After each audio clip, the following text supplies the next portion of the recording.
নীরব রাত, পাখির ডাক নেই, হাওয়ার সুর নেই। ঘরের কোণে বসে আছি আমি, হাতে পুরনো একটা ফোন। 5 বছর আগের সেই রাত যেন এখনো আমার বুকের মধ্যে টুকরো হয়ে আটকে আছে। ঠিক এই রাতেই শেষবার ওর সঙ্গে কথা হয়েছিল। ফোনটা বাজল, স্ক্রিনে ভেসে উঠল সেই চেনা নাম। আমার বুকের ভেতর অদ্ভুত একটা শূন্যতা।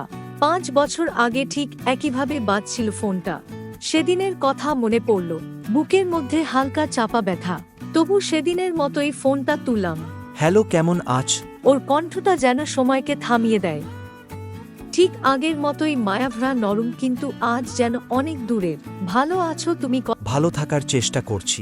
কথা এগোচ্ছে, কিন্তু আমাদের মধ্যে একটা অদৃশ্য দেয়াল।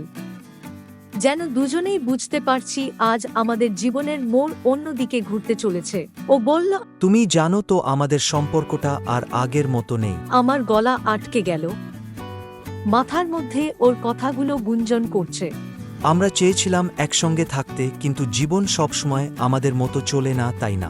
মনে হচ্ছিল ও যেন আমাকে কাঁদতে বাধ্য করছে। আমার চোখে জল আসছে, কিন্তু আমি কিছু বলতে পারছি না। যেন গলার মধ্যে আটকে আছে অজস্র প্রশ্ন, যেগুলো কোনোদিন উত্তর পাবে না। ও একটু থেমে বলল, তুমি জানো আমি তোমার খারাপ চাই না, কিন্তু হয়তো এটাই আমাদের জন্য সঠিক। আমার মনে হচ্ছিল এটা কি সত্যিই সঠিক, আমরা কি সত্যিই সুখ খুঁজে পাব আলাদা হয়ে। শেষবার আমি ওকে জিজ্ঞাসা করলাম, তুমি কি সত্যিই খুশি? একটু থেমে বলল, খুশি থাকার চেষ্টা করছি।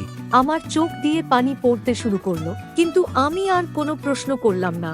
জানতাম কোনো উত্তর আর পরিবর্তন আনবে না। সেদিনের পর আর কখনো কথা হয়নি, কিন্তু সেই শেষ ফোন কলটা আমার কাছে এক চিরস্থায়ী স্মৃতি হয়ে রয়ে গেছে। 5 বছর পেরিয়ে গেছে, তবু সেই মুহূর্তগুলো এখনো মনে দাগ কেটে আছে। গল্পটা যদি ভালো লেগে থাকে তাহলে লাইক করতে ভুলবেন না। আর এমন আরও ইমোশনাল এবং ভালোবাসার গল্প পেতে আমাদের চ্যানেলটি সাবস্ক্রাইব করে নিন।